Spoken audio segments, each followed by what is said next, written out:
Hello दोस्तों, my name Abhishek Mishra और आज का हमारा जो टॉपिक है इलेक्ट्रोस्टैटिक में Coulomb's law.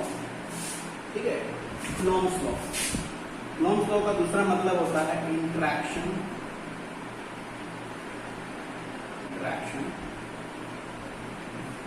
Between two charges किस तरह से होता है।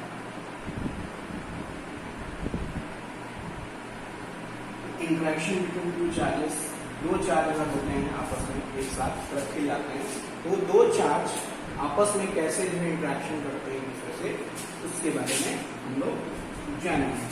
हम सब लोग को पहले से ही पता है कि अगर प्लस प्लस चार्ज है तो पॉजिटिव पॉजिटिव रिपेल करेगा, नेगेटिव नेगेटिव रिपेल करेगा, पॉजिटिव नेगेटिव अट्रैक्ट करेगा। ठीक है, ये हमें पहले से पता है। ऑलराइट, ये हमें पहले से पता है। सो रिपेल करेगा, लेकिन बात यहाँ पे कूलॉम्स लॉ सवाल पूछता है यहाँ पे कि कितना रिपेल करेगा, कितने फोर्स से रिपेल करेगा, तो वो फोर्स कैसे निकलेगा उसके बारे में हम पढ़ेंगे कूलॉम्स लॉ में, कैसे पता करेंगे कूलॉम्स लॉ। ठीक है, उस चीज को जो है हमें बारे में बताता है हमारा कूलॉम्स लॉ। ठीक है, कूलॉम्स लॉ जो हमारा है, तो सबसे पहले बात आती है कूलॉम्स लॉ हमारा ये कहता है कि the force of interaction between any two point charge is directly proportional to the product of their charges and inversely proportional to the square of the distance between. ठीक है, इसको हम लिख के दिखाएंगे अभी आपको। ठीक है, तो सबसे पहले जानते हैं बच्चों पॉइंट चार्ज क्या होता है। पॉइंट चार्ज, पॉइंट चार्ज हम किसे कहेंगे? What is point charge? ये पॉइंट चार्ज होता क्या है? ठीक है, पॉइंट चार्ज देखिए, पॉइंट चार्ज का मतलब ये कि जो है सो छोटे। पॉइंट चार्ज का इसका मतलब ये नहीं है कि छोटा है, छोटे होना। पॉइंट चार्ज का मतलब है कि अगर हमने जैसे कि दो बड़े बड़े मान लीजिए गोले रख दिए फुटबॉल के, और उसको जो है कितनी दूरी पर दिया, खूब ज्यादा दूरी पर दिया, खूब ज्यादा दूरी पर, मान लीजिए 10 मीटर की दूरी पर दिया या फिर 50 मीटर दूरी पर दिया, तो वो क्या दूर से क्या लेंगे? पॉइंट जस्ट लेंगे कि नहीं? Point just. तो जस्ट लाइक दैट वैसा ही जो है हमारा पॉइंट चार्ज। तो पॉइंट चार्ज वो भी पॉइंट चार्ज ही कहलाएगा, पॉइंट की तरह कहलाएगा। तो पॉइंट चार्ज ऐसा चार्ज है जो कि जिसको हम कहेंगे very small in with respect to distance।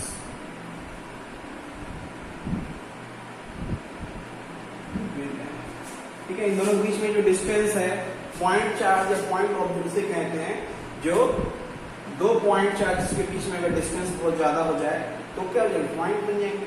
Just like that कि very small with respect to distance. Distance comparison में क्या है? बहुत ही छोटे। ये है पॉइंट चार्ज का मतलब। अगला जो हमें समझना है, तो आइए आते हैं बात करते हैं कूलॉम्स लॉ। ठीक है, तो कूलॉम्स लॉ में अगर हम ये दो चार्ज लेते हैं, ये है प्लस क्यू वन चार्ज और ये हमारा दूसरा charge plus Q2 charge.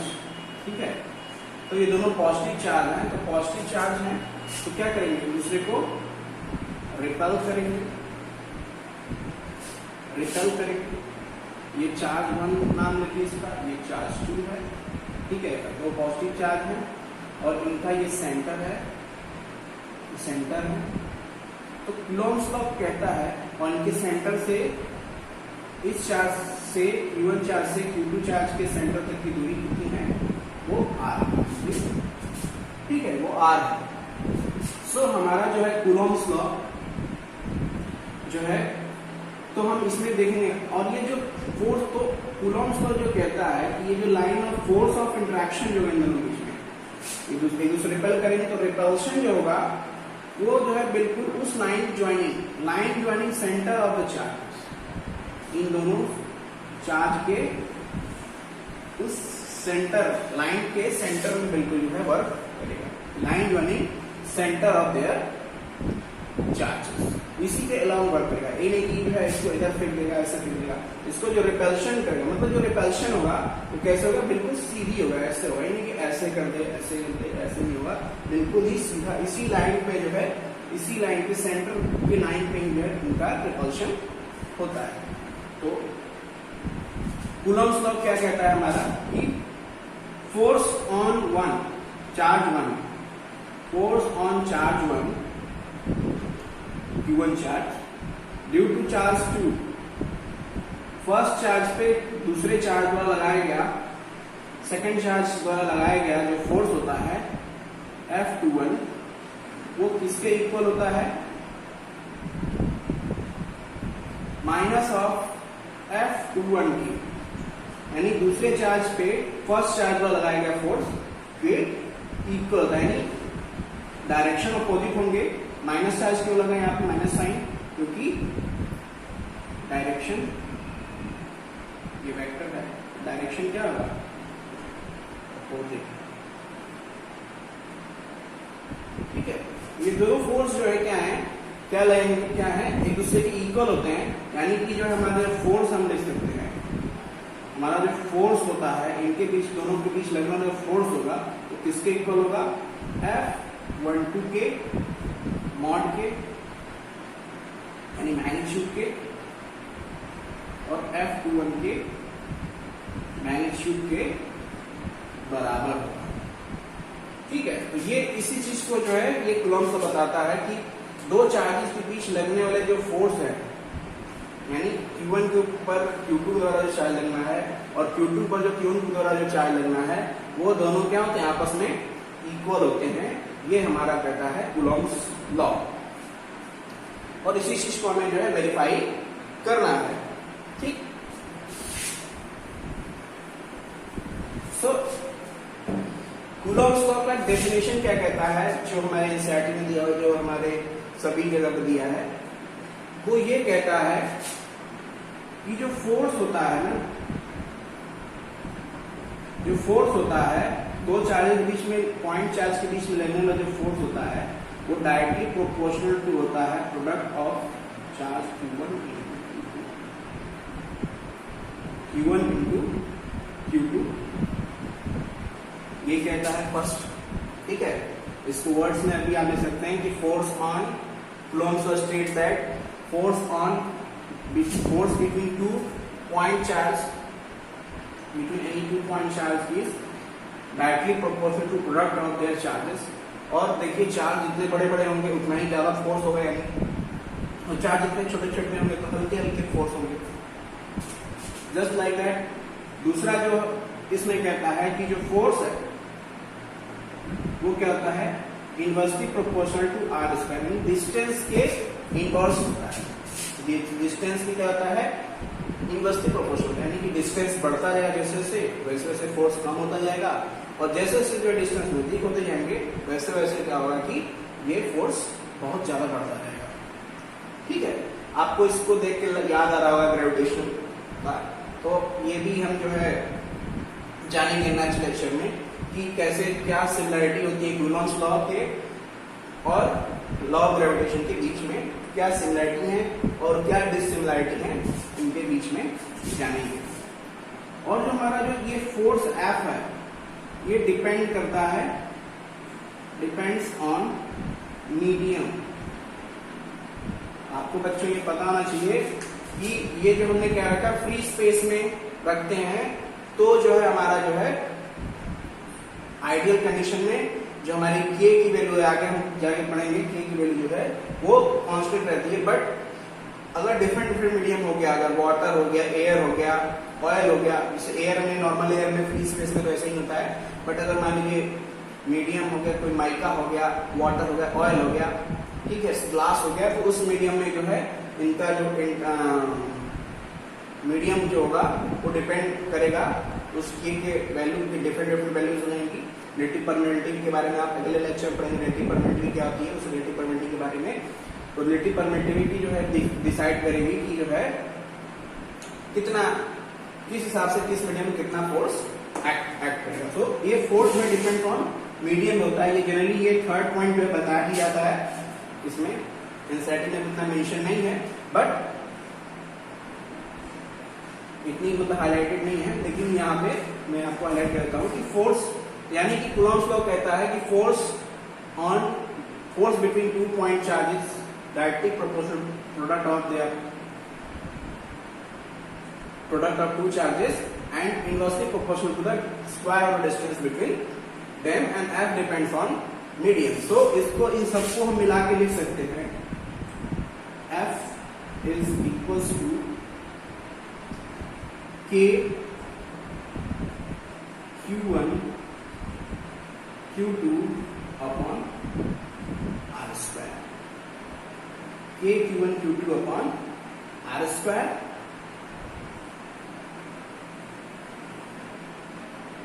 K Q1 Q2 upon R square, जहां पे K is कांस्टेंट। अच्छा, ग्रेविटेशन में आपने पढ़ा हुआ G होता है जो यूनिवर्सल ग्रेविटेशन कांस्टेंट होता है, बट ये K यूनिवर्सल नहीं है, ये डिपेंड्स ऑन मीडियम। ये डिपेंड करेगा किस पे? K depends on medium. और जो K होता है, K की जो वैल्यू होती है, मीन्स K जो होता है, K कहां से आती है? K की वैल्यू ये होती है इसके बराबर 1/4 पाई इप्सिलॉन। ठीक है, इप्सिलॉन, ये इप्सिलॉन नॉट हो जाएगा कब? इप्सिलॉन नॉट भी बोलते हैं कई जगह पे, जब फ्री स्पेस की बात होती है। बट अगर हम किसी अदर स्पेस की बात करेंगे, किसी अदर जगह की बात करेंगे, एयर वाटर, जैसे वाटर में, ऑयल में, या फिर जो है ग्लास में, तो वहां पे हम एप्सिलॉन नॉट ना लेके हम क्या लिखेंगे? वहां पे सिर्फ एप्सिलॉन, और एप्सिलॉन का मतलब होता है, यही जो एप्सिलॉन होता है, ये जिसको हम कहते हैं रिलेटिव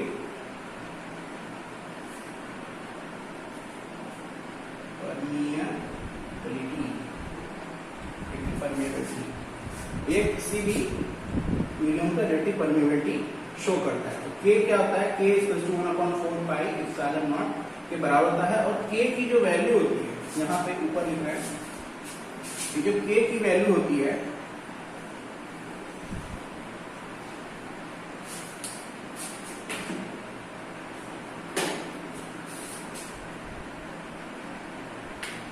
जो K की जो वैल्यू होती है वो इक्वल टू होती है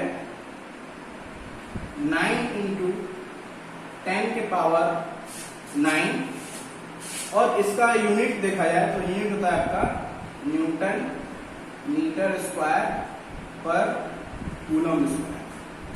ये होता है इसका वैल्यू। ठीक है, सो कूलम को आपको समझ में आया? इसमें बच्चों आपसे जो है कुछ, अगर इसका हम ग्राफ बनाना चाहें, ग्राफ डिजाइन करना चाहें, इसके बीच में फोर्स और डायरेक्शन के बीच में, फोर्स और डिस्टेंस के बीच में, सो क्या होगा? इस तरह से होगा, इनवर्स लॉ फॉलो करता है आपका F is proportional to 1/r square। ये जो आपका, यानी कि जैसे जैसे हम जो है डिस्टेंस बढ़ाते जाएंगे, वैसे वैसे क्या होगा? फोर्स घटता जाएगा। अब जैसे जैसे जो है डिस्टेंस जो है बढ़ता जा रहा है, जैसे जैसे वैसे देखिए आपका फोर्स नीचे होता जा रहा है। जैसे जैसे जो है हम लोग डिस्टेंस कम करते जा रहे हैं, वैसे वैसे क्या हो रहा है? फोर्स बढ़ता जा रहा है, बढ़ता जा रहा है। तो वो इनवर्स लॉ को फॉलो करेगा। इनवर्स स्क्वायर लॉ भी बोल सकते हैं इसको, इनवर्स स्क्वायर लॉ। यहाँ पे हम इसको हम बोल सकते हैं इनवर्स स्क्वायर लॉ, यहाँ पे शुरू किया इनवर्स स्क्वायर लॉ। ठीक है दोस्तों, अच्छा यहाँ पे जैसे सवाल पूछ सकता है कि अगर R को हम डबल कर दें, डिस्टेंस डबल कर दिया जाए, ठीक है, डिस्टेंस डबल कर दिया है तो फोर्स कितना होगा? ठीक है, अगर हम डिस्टेंस को 2 टाइम्स कर दें तो फोर्स कितना हो जाएगा? तो अगर हम डिस्टेंस को 2 टाइम्स कर दें यानी कि 1/2 कर दें, 2r कर दें, ठीक है। डिस्टेंस इसके बीच का अगर हम 2r कर दें तो क्या हो जाएगा, डबल हो जाएगा। तो क्या होगा, f क्या हो जाएगा आपका,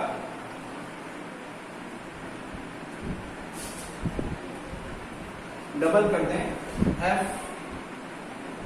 आपका 1/4r², यानी कि 1/4 घट जाएगा, यानी 4 टाइम्स जो है आपका फोर्स कम हो जाएगा, ठीक है। यानी 1/4 टाइम्स अगर कर दिया जाए, मतलब इस डिस्टेंस को अगर जो है हम क्या करें, 1/4 टाइम्स डिस्टेंस अगर डबल हो जाएगा तो फोर्स जो है क्या हो जाएगा, 4 टाइम्स, 4 गुना कम हो जाएगा, 4 टाइम्स कम हो जाएगा। कुछ इस तरह से जो हमारा डेफिनेशन बैठेगा, ठीक है। आगे बढ़ते हैं दोस्तों। कई बार जो है हमारे कोर्स में एनसीईआरटी भी पूछ लेता है आपसे बोर्ड में कि कूलॉम्स लॉ का वेक्टर फॉर्म भी बताइए, वेक्टर फॉर्म में कूलॉम्स लॉ कैसा होता है। तो अगर हमको बताना है तो फिर से हम जो है एक पॉइंट चार्ज 2 ले लेते हैं। ये अगर हमारा पॉइंट है +Q1 और हमारा जो है दूसरा पॉइंट चार्ज है +Q2 और ये दोनों जो है सेंटर के से बीच की दूरी जो है r, ठीक है। ये दूरी है आपका r और ये इधर रिपल कर रहा है, इसको इस फोर्स से इधर रिपल करेगा, इसको हम कहेंगे फोर्स ऑन 1 ड्यू टू 2, इसको कहेंगे फोर्स ऑन 2 ड्यू टू 1, ठीक है। तो ये इसको इस जो है चार्ज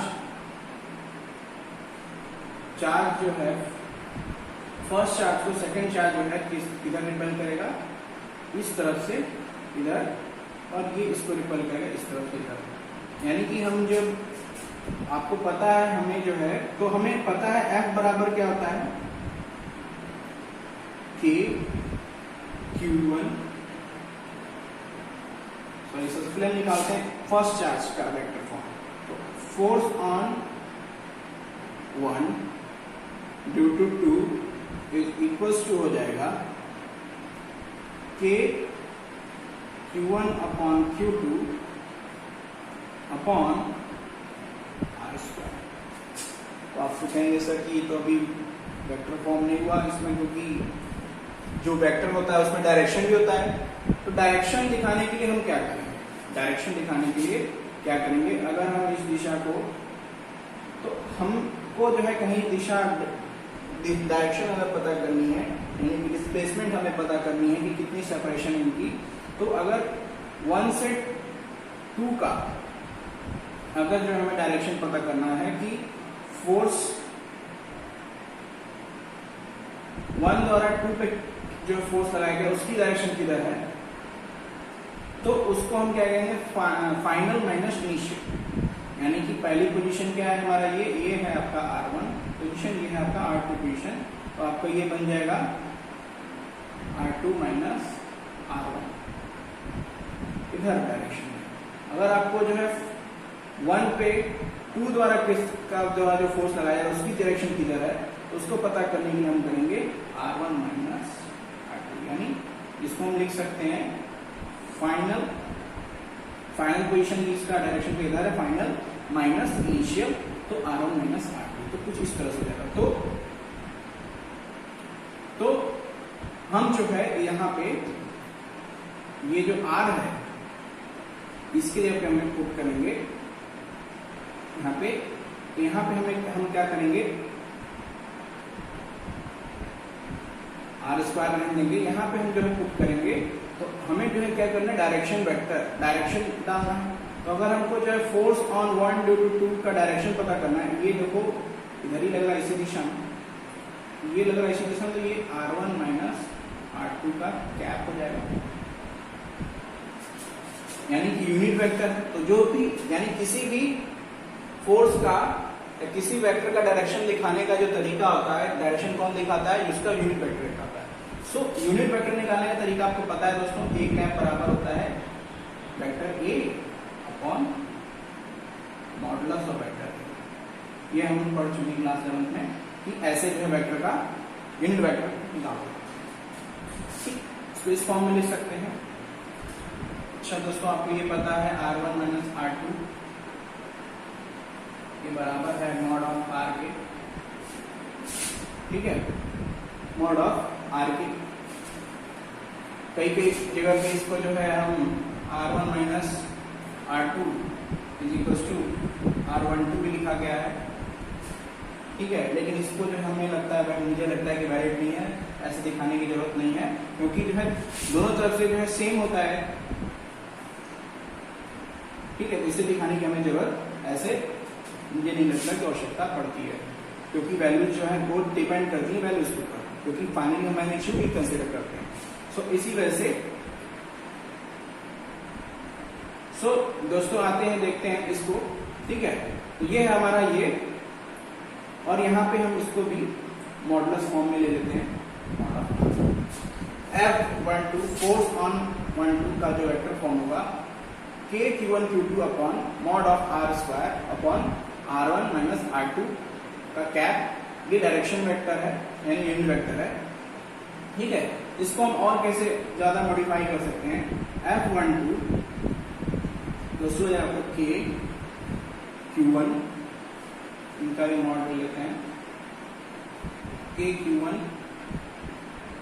Q2 अपॉन, आपको पता है कि R1 R2 का ये हो जाएगा R, तो यहाँ पर हम पुट कर देंगे R वेरिएबल पे, ये हो जाएगा कि R1 माइनस R2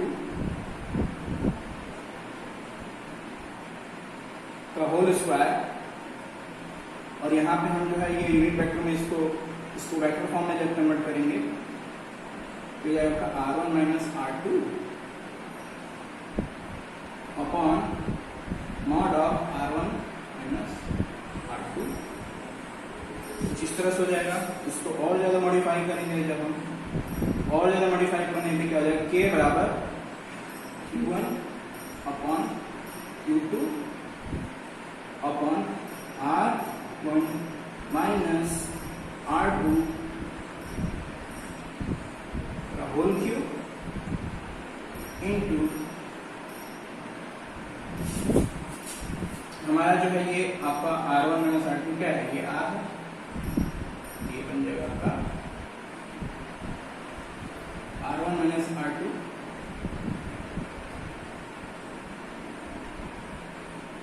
यानी R1 minus R2 R1 minus R2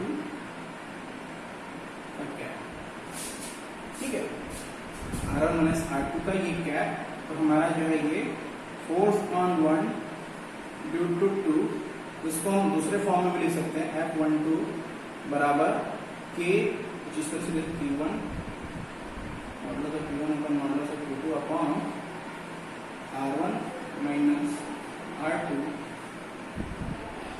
का whole cube into R modulus of R, जैसा हमने लिखा है।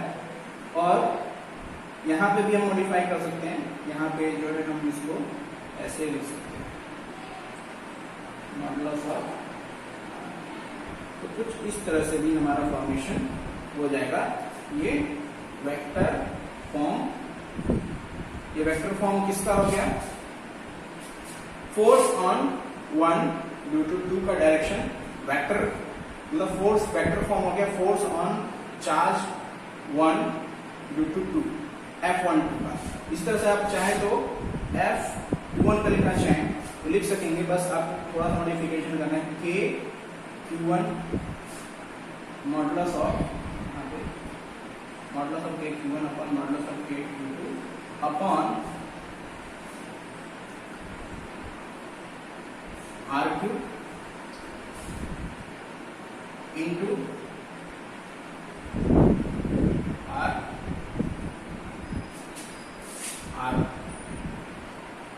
और इसको हम और भी जैसे इस फॉर्म में लिखना चाहें तो ऐसे लिख सकते हैं, F21 equals to K Q1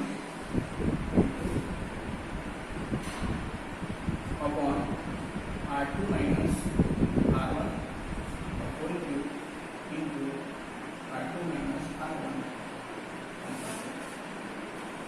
ठीक है दोस्तों, ये हो जाएगा force on due to 1 gram का। ठीक है, तो ये दोनों फोर्स इक्वल होते हैं, तो फाइनली जो है हम जो है कूलम्ब्स लॉ में वेक्टर फॉर्म कुछ इस तरह से लिख सकते हैं। ठीक है, अगर इस डायरेक्शन में फोर्स लग रहा है और इसकी निकालना है तो आपको ये वाला फॉर्म लगाइएगा, इस डायरेक्शन में फोर्स लग रहा है इसकी जो है निकालने वैल्यू वेक्टर फॉर्म में, तो आप ये वाला फॉर्म लगाइएगा। बस मॉडिफिकेशन आप जो है कर सकते हैं डायरेक्शन का।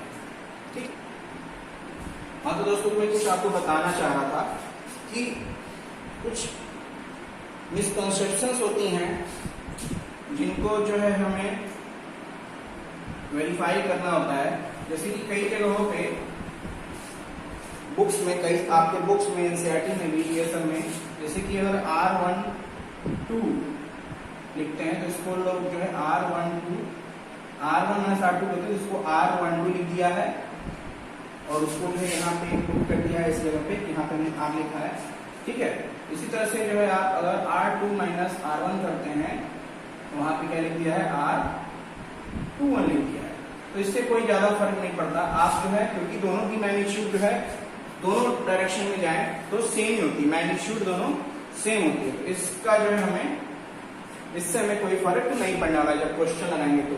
और जब भी हम क्वेश्चन लगाएंगे इसका कूलम्ब्स लॉ का, तो हम जो है हमेशा जो है जो एक एक्चुअल फॉर्म है कूलम्ब्स लॉ का वही उसी का इस्तेमाल करेंगे। अगर कहीं पे मेंशन करता है डायरेक्शन बताने के लिए तो जो है हम, और डायरेक्शन कब बताएंगे, जब हम पूछेगा कि जो है डायरेक्शन क्या है, Q1 चार्ज पे Q2 चार्ज द्वारा लगाए गए फोर्स का डायरेक्शन किधर है, तो स्पेसिफिक कंडीशन में हम ये जो है vector form of Coulomb's law इस्तेमाल करेंगे।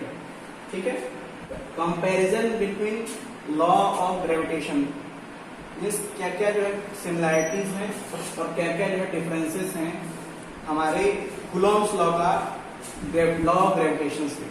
राइट, सो हमारा जो आपने काफी कुछ सिमिलैरिटी ऐसे फॉर्मूला ड्राइव करते ही देख लिया था, बट जो है कुछ हमने हाईलाइट किया हुआ है यहाँ पे, जो कि जो है कुछ सिमिलैरिटी। तो सिमिलैरिटी क्या होती है इलेक्ट्रोस्टैटिक फोर्स के बीच में और जो है हमारे लॉ ऑफ ग्रेविटेशन के बीच, ग्रेविटेशनल फोर्स के बीच में, तो उसको देखते हैं। तो जो हमारा जो फोर्स ऑफ ग्रेविटेशन होता है और हमारा जो फोर्स ऑफ, जो हमारा इलेक्ट्रोस्टैटिक फोर्स है, ये दोनों के दोनों क्या करते हैं, इनवर्स स्क्वायर लॉ को फॉलो करते हैं। F is equal to 1/r², इसमें भी होता है और उसमें भी होता है। ठीक है, इसके अलावा जो है ये दोनों act along line joining centre, जैसे कि जो दोनों चार्जेस हैं वो सेंटर से जुड़ी हुई लाइन के अलोंग जो है अपना फोर्स का प्रभाव देते हैं। जस्ट लाइक दैट ग्रेविटेशन में भी जो एक प्लैनेट से दूसरे प्लैनेट या एक सन से दूसरे प्लैनेट के बीच का जो ग्रेविटी जो एक्ट करती है, या किसी बॉडी के बीच में जो ग्रेविटी एक्ट करती है, वो लाइन ज्वाइनिंग सेंटर उसमें भी होती है। डिफरेंसेस क्या है, तो ये दो जो है क्या है मेन डिफरेंस। और आपको एक चीज पता होनी चाहिए कि हमारा जो फोर्स ऑफ इलेक्ट्रोस्टैटिक होता है वो बहुत ज्यादा हाई होता है as compare to force of gravitation. ठीक है, as compare to force of gravitation. ठीक है, आपने जो है k की वैल्यू से ही आप पता अंदाजा लगा लिए, k की वैल्यू होती है 9 न्यूटन पर मीटर स्क्वायर पर कूलम्ब स्क्वायर होता है। ठीक है, जबकि जो है वो आपका ग्रेविटेशन कांस्टेंट की जो वैल्यू होती है वो g की वैल्यू 6.67 न्यूटन पर 11 होती है। सो काफी अंतर है, वो 6 में है वो 9 में है, तो काफी जो है अंतर होता है, जिसकी वजह से जो है लेकिन लिमिटेशन ये है इलेक्ट्रोस्टैटिक की, इलेक्ट्रोस्टैटिक फोर्स की, ये जो है सिर्फ पॉइंट चार्ज वाले यानी बहुत कम दूरी पे ये वर्क करता है। ठीक है, बट ये ग्रेविटेशन फोर्स बड़े बड़े हेवनली ऑब्जेक्ट और बहुत दूर दूर तक वर्क करता है। ठीक है, तो डिफरेंसेस इसमें और देखा जाए तो डिफरेंसेस में क्या है कि जो फोर्स ऑफ इलेक्ट्रोस्टैटिक होता है वो रिपल्सिव के साथ साथ अट्रैक्टिव होता है, यानी पॉजिटिव चार्ज एक दूसरे को रिपल करते हैं। ठीक है, और पॉजिटिव नेगेटिव चार्ज अट्रैक्ट भी करते हैं। अगर जैसे पॉजिटिव नेगेटिव कर दिया तो अट्रैक्टिव होंगे। ठीक है, तो ये रिपल्सिव भी होता है, अट्रैक्टिव भी होता है, दोनों होता है। जबकि जो है आपका ये फोर्स ऑफ ग्रेविटेशन जो होता है हमेशा क्या होता है, अट्रैक्टिव होता है, हमेशा चीजों को अट्रैक्ट करता है, रिपल नहीं करता। ठीक है, फोर्स ऑफ ग्रेविटेशन जो होता है इंडिपेंडेंट ऑफ मीडियम, ये किसी भी मीडियम में वर्क करता है फोर्स ऑफ ग्रेविटेशन, परंतु हमारा जो फोर्स ऑफ इलेक्ट्रिसिटी है ये डिपेंड करता है मीडियम के ऊपर, यानी ये ऑयल में कुछ और, वाटर में कुछ और, एयर में कुछ और फ्री स्पेस में कुछ और। ठीक है, थैंक यू। तो दोस्तों हमारा जो है ये कूलम्स लॉ के बारे में जो डिस्कशन था आज का टॉपिक, ये यहाँ पे हमारा खत्म होता है। अगले लेक्चर में हम पढ़ेंगे परमेबिलिटी, ठीक है, रिलेटिव परमेबिलिटी के बारे में, और इसके अलावा जो है हम लोग पढ़ेंगे सुपरपोजिशन प्रिंसिपल क्या होता है, उसके बारे में डिटेल में जानेंगे। आज के लिए इतना ही, थैंक यू।